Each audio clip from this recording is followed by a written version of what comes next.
Et bonjour à tous. Donc, on est donc toujours en période de confinement. Et du coup, je vous fais un petit TED pour le TD. Le premier TD qui concerne le risque bancaire et le risque de faillite. Donc, l'optimisation d'un bilan bancaire et puis de l'intégration du risque de faillite. Alors, je vais vous donner quelques petites pistes. Et pour ça, je vous ai préparé un petit fichier qui résume un petit peu la question mathématique et puis un petit fichier Excel qui montre comment on le met en œuvre. Alors, on part bien sûr d'un bilan. Hein, donc, vous voyez ici, il y a un actif. Alors, dans l'actif, qu'est-ce qu'il peut y avoir? Ben, on va avoir, vous voyez, j'ai trouvé un historique et un historique des rendements. Et donc, dans l'actif, on va avoir des actions d'entreprise. Alors, ça, c'est typiquement, par exemple,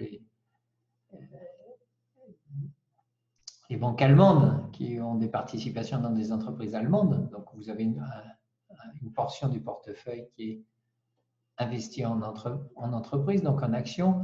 Vous allez avoir, vous pouvez avoir un peu d'immobilier. Donc là, vous avez l'historique du rendement de l'immobilier. Vous allez avoir de la trésorerie et puis des prêts aux entreprises et aux particuliers. Alors là, j'ai trouvé un historique des rendements annuels de chacun de ces actifs. Alors, vous les voyez ici. Certains, j'ai trouvé l'historique à partir des années 70. Et puis, de l'autre côté, au bilan, on a le passif. Et le passif, on a certaines proportions, X fonds propres, certaines proportions de fonds propres. Et puis, le reste est financé par de la dette. Et donc, par exemple, la banque a émis des obligations. Et puis, on va supposer que dans un an, avec les rendements des différents actifs, ça va nous permettre, à la limite, on pourrait penser à clore la banque. Et puis, du coup, pour la clore, il faudrait racheter la dette, donc racheter sur les marchés les obligations à leur prix. Donc, du côté des obligations, le prix a augmenté, il y a eu un rendement, donc il faut payer ça. Donc, on va payer aux obligataires ce rendement annuel, et puis le reste, on pourra le donner aux actionnaires, et du coup, ça leur fera des dividendes ou une plus-value. Donc voilà, donc ce qu'on peut voir, supposons qu'aujourd'hui on a un bilan et puis que dans un an, on va clore notre banque. Et donc sur un an, les plus-values des actifs, ça permet de payer l'augmentation de valeur de la dette et puis le reste, on le versera aux actionnaires. Donc mathématiquement, ça va s'écrire comment? Si on écrit que les rendements sont aléatoires, puisqu'on ne sait pas quelle sera la valeur de ces rendements annuels, et donc c'est une variable aléatoire, alors évidemment, dans notre cas, on prendra quelque chose de simple au début, une distribution gaussienne.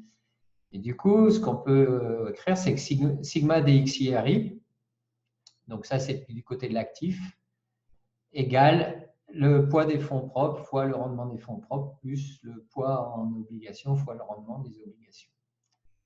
Alors, ça donne quoi? Ça donne un bilan comme ça. Ici, vous regardez sur le fichier Excel.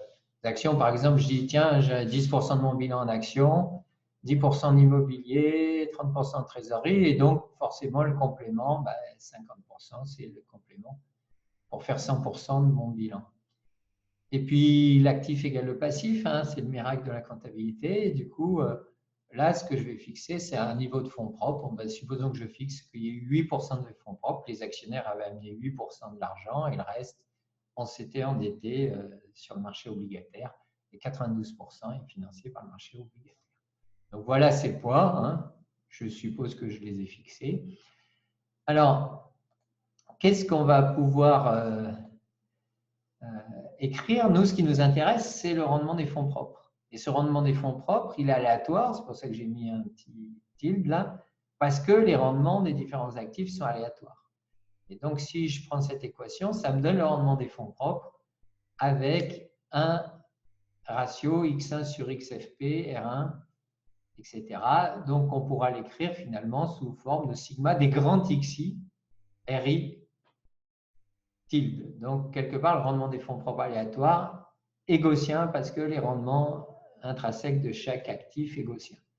Donc, ça, c'est classique. Après, on peut faire une gestion classique de Markowitz. et la gestion classique de Markowitz. Alors, ce changement de grand xi et des petits xi, c'est celui que j'ai fait ici, là. Si vous regardez ici, vous allez voir que là, j'ai les poids en obligations, en actions, en immobilier. Et quelque part, ici, j'ai calculé mes grands X. Je les ai divisés par le poids des fonds propres qui vaut ici 8%. Donc, je les ai divisés par 8%. Ça me donne des grands X. C'est donc ces valeurs-là. Alors maintenant, si on continue un petit peu, qu'est-ce qui se passe traditionnellement dans la gestion de Markowitz? On dit quelque chose de tout bête, que si on a un portefeuille composé d'actifs qui suivent des distributions gaussiennes de rendement, la somme des gaussiennes est une gaussienne, donc finalement c'est une gaussienne, donc ça va être caractérisé par l'espérance et la variance.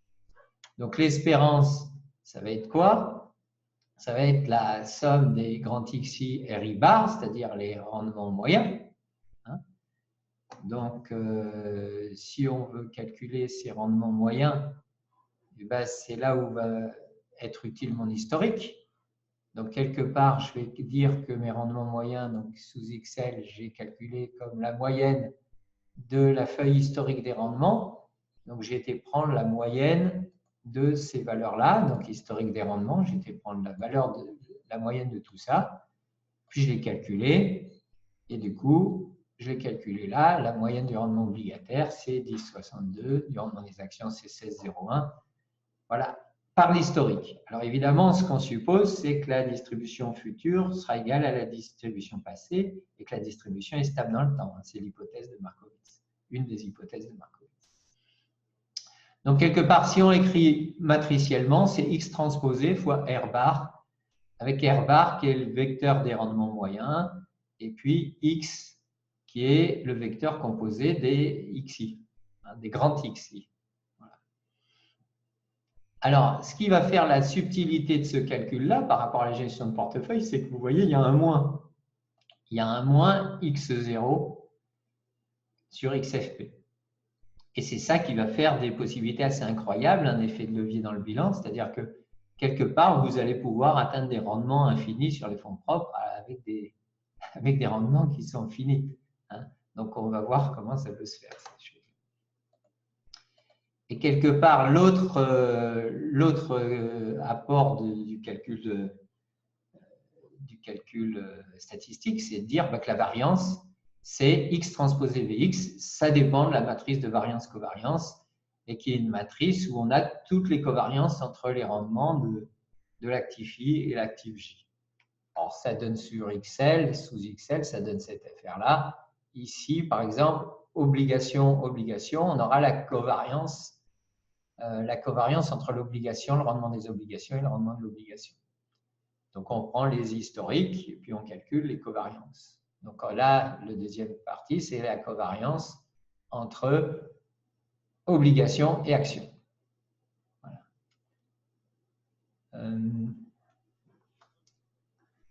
Ce que vous allez... ce qui est intéressant de savoir, c'est que c'est une matrice qui est symétrique. Et la deuxième chose qu'il faut savoir, c'est quelque part que la première valeur, c'est la variance, parce que la covariance de R1, c'est la variance de R1. Donc voilà, on va établir cette matrice de variance-covariance à partir de l'historique, et puis à partir de là, on aura, pour un portefeuille donné, on est capable de calculer sa moyenne de rendement et l'écart type de son rendement. Alors concrètement, là, par exemple, si on prend ce portefeuille-là, donc avec 10% d'actions, 10% d'immobilier, 30% de trésorerie et 8% de fonds propres, et bien on va calculer que l'espérance du rendement, alors comment je calcule l'espérance du rendement? Ben, c'est cette formule-là, c'est X transposé fois R bar. Et là, qu'est-ce que je vois? Ben, j'ai fait le produit matriciel où là j'ai calculé X, ça c'est X transposé, fois R bar, et les rendements transposés, je les ai calculés ici. Alors, vous avez une fonction sous XL qui permet de transposer une matrice. Donc ici, j'ai transposé le vecteur R. Alors pour transposer, c'est relativement simple. Vous prenez les 5 valeurs où vous devez avoir la transposée et puis vous tapez égal transposé. Vous mettez ce que vous voulez transposer. Donc là, je voulais transposer ça. Voilà. Et là, vous ne faites pas entrer, parce que sinon, vous n'aurez pas toutes les valeurs. Vous allez taper CTRL majuscule entrée. Et en tapant CTRL majuscule entrée, ça vous met sur toutes les valeurs que vous avez prises, la transposer. Vous voyez, j'ai bien la transposée. Donc, en faisant ça, produit matriciel, je vais bien avoir ce que j'ai calculé ici, x transposé fois r bar. Maintenant, quand je calcule la variance, j'ai besoin de calculer la variance. Donc, la variance est ici. Et là, c'est x transposé vx. Et donc, je fais sous XL un produit matriciel où je mets x transposé. Et puis après, je calcule Vx comme le produit matriciel de V fois X. Vous voyez, c'est une fonction imbriquée sous XL, tout simple, qui fait que je calcule x transposé Vx d'un coup. Et du coup, j'ai la variance de mon rendement. Alors, la variance de mon rendement, ce n'est pas tout à fait ce qui m'intéresse moi, parce que ce qui m'intéresse, c'est l'écart type. L'écart type, c'est la racine carrée de la variance. Parce qu'après, je peux l'interpréter physiquement, je dirais, donc économiquement, en finance. Et ça veut dire quoi? Ça veut dire que, effectivement, si j'ai un rendement des fonds propres de 13,59% et un écart type de 257%, j'ai une énorme étalement de la distribution et je peux dire que 95% des valeurs sont entre la moyenne plus ou moins 1,96 écart type. Ça, c'est quelque chose que je connais. Donc, quelque part, j'ai mis ici la moyenne moins 1,96 écart type. Et ici, la moyenne plus 1,96 écart type, ça veut dire clairement que mon rendement a 95% de chance, il est entre moins 500% et 518%. Donc, en gros, je ne contrôle pas du tout ma faillite. Ma faillite, c'est de perdre mes fonds propres. Et du coup, c'est d'avoir un rendement de moins 100%, j'ai tout perdu mes fonds propres. Donc, effectivement, j'ai sûrement beaucoup de valeurs en dessous de moins 100% de rendement. Donc, ça, c'est la première étape. Alors, si on regarde la suite, maintenant, ce que je peux me poser comme question, c'est j'ai un portefeuille donné et puis j'ai une frontière efficiente. Alors, la frontière efficiente, c'est quoi? C'est, au lieu d'avoir le portefeuille, on va chercher son portefeuille efficient associé. On va faire comment? C'est-à-dire, on va demander, tiens, est-ce qu'à même niveau de risque, est-ce que je peux avoir un portefeuille qui me donne une plus forte espérance de rendement? Et donc, ça, je peux le calculer tout simplement avec le solver ici, supposons que je me pose cette question-là. Actuellement, j'ai une espérance de 13,59, une variance de 6,63. Et en fait, je voudrais avoir au même niveau d'écart type, c'est-à-dire 257,5%, je note, faut pas oublier, 257,5%. Est-ce que j'ai un rendement plus fort que actuellement 13,59%? Donc évidemment, ce sera un autre portefeuille. Donc ça, je vais utiliser le solver. Donc là, vous allez avoir données, solver. Si vous n'avez pas le solver, il faut que vous alliez dans Fichier, Options. Et puis dans Options, vous allez avoir Complément. Et puis dans Complément, vous allez trouver Complément solver. Donc quelque part, si vous n'avez pas le solver sous données, allez le mettre et l'installer. Alors, le solver va vous permettre de tout calculer. Alors là, qu'est-ce que je veux faire? J'ai dit, je veux trouver le maximum de rendement. Donc, je veux trouver le maximum pour cette valeur-là. Donc, le maximum de rendement. Alors, quelles sont mes cellules variables? Mes cellules variables, je vais dire pour l'instant, je fais bouger ces 3 cellules-là. Et du coup, qu'est-ce que je veux ajouter comme contrainte? Oui, je veux un portefeuille qui est même écart type qu'aujourd'hui. Donc, je veux ajouter une contrainte qui est que cette cellule-là doit être égal à mon 257,5%. Voilà. Donc là, une contrainte doit être un nombre, donc je me suis trompé. Donc là, il faut mettre un point plutôt qu'une virgule. OK. Donc là, j'ai défini mon problème. Alors, avec un peu de chance, je vais avoir une solution. Et la solution qui est là, qui me dit que j'ai pas mieux que ça. Alors, attendez, on relance le solver. Ah oui, j'ai pas ma contrainte, elle n'est pas bonne. Ma contrainte, je vais la modifier. Il y avait une erreur sur la contrainte. Je veux que ça soit égal à 257%. Ah oui, j'avais oublié %. Alors, ça fait 257%. Ça fait 2,57. OK. Donc là, je résous. Est-ce que j'ai une solution? Oui. Il me dit il faut 13% d'action et 87% de prêt. Donc, je change complètement mon bilan bancaire. Et du coup, vous voyez que l'espérance du rendement, il a flambé. Au lieu d'être 13,59%, il a 24,53% pour le même écart type. Donc là, je viens de trouver le portefeuille efficient. Donc, à partir d'un portefeuille P, j'ai trouvé le portefeuille efficient. De la même façon, je peux essayer de chercher P-min de risque, c'est-à-dire le portefeuille qui offre le moins de risque possible. Alors là, je vais refaire tourner mon solver. Je vais dire données, solver, et puis je veux, alors c'est pareil, je veux, là cette fois-ci, je veux minimiser le risque. Je veux minimiser le risque, donc l'écart type soit minimum.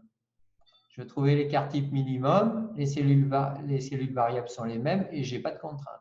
Donc je supprime la contrainte et je résous. Alors il a rencontré une erreur. Donc là, il a rencontré une erreur.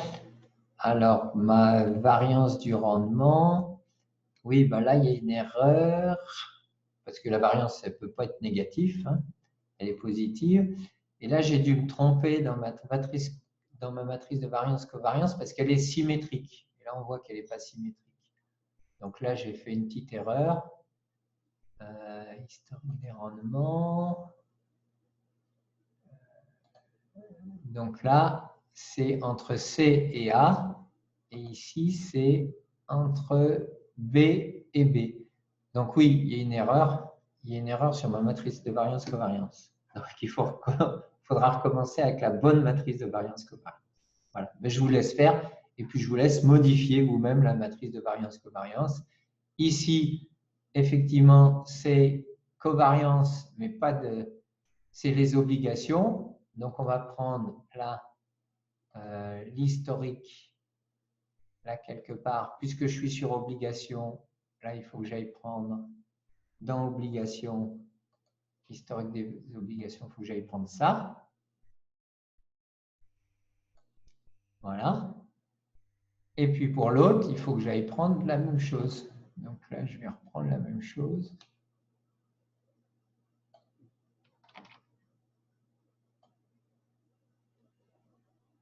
Voilà.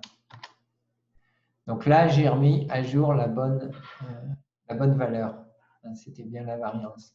Ici, c'est la covariance entre obligation et action. Donc ici, il faut que je prenne obligation. Ici, je prends obligation.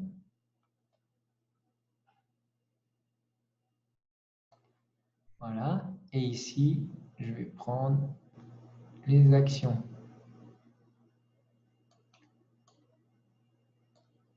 Voilà.